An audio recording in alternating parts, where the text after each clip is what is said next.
Welcome to ராஜியின் Nalabagam. Arudra தரிசனம் திருவாதிரை நோன்பு சொல்லுவாங்க.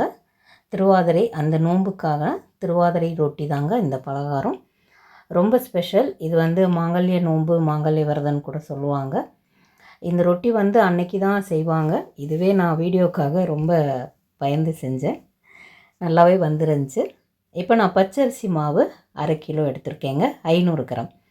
இதுக்கு 450 வெல்லம். 1/2 கிலோ பச்சரிசி மாவுக்கு 450 கிராம் வெல்லம் கரெக்டாக இருக்குங்க. இப்போ இதை நான் தட்டி வச்சுருக்கேன். நம்ம பாகு காய்ச்சிக்கலாம். இப்போ 10 கிராம் எள்ளு, கருப்பு எள்ளோ வெள்ளை எள்ளோ எதாக இருந்தாலும் எடுத்துக்கலாம். 10 கிராம்.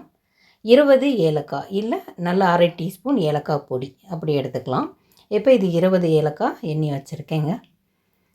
தேங்காய் ஒரு மீடியம் சைஸ் தேங்காய் ஃபுல்லாக எடுத்து வச்சுருக்கேன். இதை திருவி எடுத்துக்க போகிறோம். கட் பண்ணியும் சேர்த்துக்கலாம். இப்போ ஃபஸ்ட்டு கடாயை நல்லா சூடு பண்ணிவிட்டு மாவை கொஞ்சம் ஸ்டவ்வை மீடியமுக்கும் கொஞ்சம் கீழே இறக்கிட்டு கைவிடாமல் கொஞ்சம் வறுக்கணும். மாவு நிறம் மாறக்கூடாது.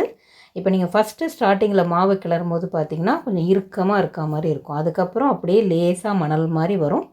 அந்த பக்குவம் வரணும். நல்லா சூடு இருக்கணும் மாவு. இப்போ இது நல்லா வறுத்துட்டோங்க. இதை ஒரு பாத்திரத்துக்கு மாற்றிக்கலாம். இது நல்லா ஆறிட்டுருக்கட்டும் ஒரு பக்கம். இப்போது கடாயில் அந்த எள்ளை நல்லா வறுத்துக்கலாங்க. எண்ணெய் எதுவும் சேர்க்க வேண்டாம். நல்லா படபடன்னு பொரியணும். எள்ளு லேசாக செவந்து வரணும். அந்தளவுக்கு பொரிஞ்சிருக்கணும். இப்போ இந்த மாதிரி பொரிஞ்ச உடனே அதையும் தனியாக எடுத்து வச்சுக்கலாங்க. இப்போ கடாயில் நெய் சேர்த்துட்டு ஒரு 2 டீஸ்பூன் நெய் சேருங்க.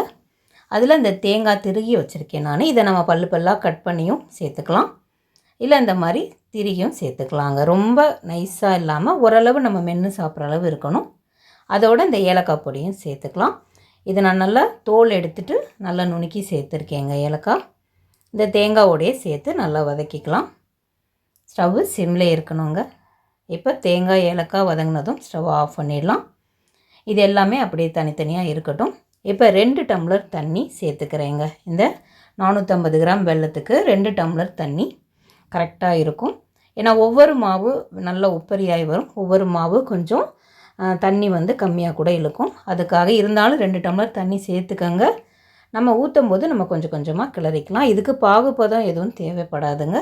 நல்லா கரைஞ்சி வெல்லம் வரணும். ஓரளவு ஒரு 2 செகண்ட் அந்த மாதிரி கொதி விட்டதும் ஸ்டவ்வை ஆஃப் பண்ணிவிடுங்க. இப்போ ஸ்டவ் ஆஃப் பண்ணிவிட்டு வெல்லம் அடுப்பில் இருக்கட்டும். இப்போ இந்த மாவுக்கு துளி அளவு உப்பு, இப்போ நான் இந்த உப்பு சேர்க்குறேங்க. இந்த பாருங்கள், இந்த அளவு சேர்த்தா 1/2 கிலோ மாவுக்கு சரியாக இருக்கும். இதோட நம்ம வறுத்து வச்ச எள்ளு, தேங்காய், ஏலக்காய் எல்லாத்தையும் ஒன்றா சேர்த்துக்கலாம்.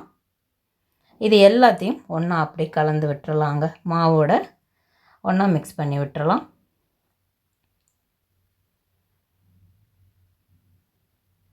இப்போ இது எல்லாம் கலந்ததோட வெள்ளைக்கரைசலை கொஞ்சம் கொஞ்சமாக வடிகட்டி சேர்த்துக்கலாங்க.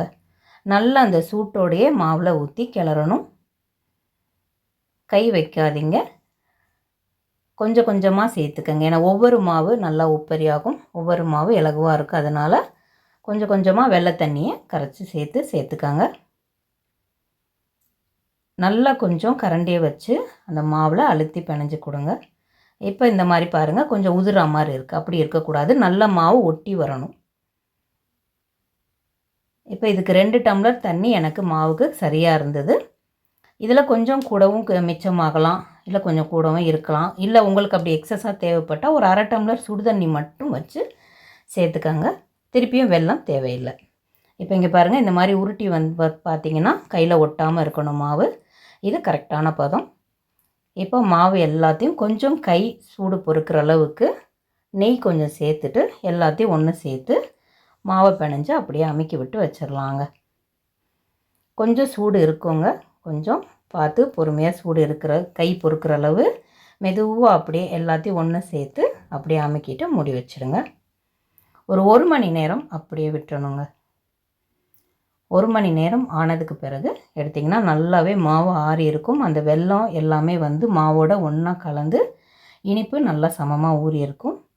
இப்போ நமக்கு தேவையான உருண்டைகள் எடுத்து சைஸாக உருட்டி எடுத்துக்கலாம். இப்போ இதுக்கு மேலே நெய்யோ எண்ணெயோ எதுவுமே தேவையில்லைங்க.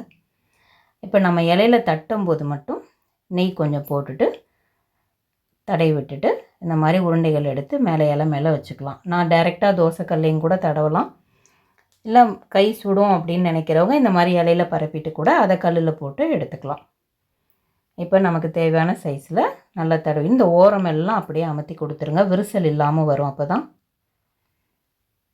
இப்போ இதை கல் நல்லா காஞ்சிருச்சு. நான் மாவு உருட்டும் போதே கல் காய வச்சுட்டேன். இப்போ நெய் 1 ஸ்பூன் சேர்த்துக்கலாங்க. இதுக்கு எண்ணெயே சேர்க்காதீங்க, முழுக்க நெய்யில் தான் செய்யணும். இது நோன்பு பலகாரம் திருவாதிரை ரொட்டி ரெடி ஆகிடுச்சுங்க. 7 ரொட்டி நோன்புக்கு வைக்கிற முறை. நீங்களும் ட்ரை பண்ணி பாருங்கள். திருவாதிரை ரொட்டி வேறு ரெசிபியோட அடுத்த வீடியோவில் மீட் பண்ணுறேங்க. தேங்க்யூ.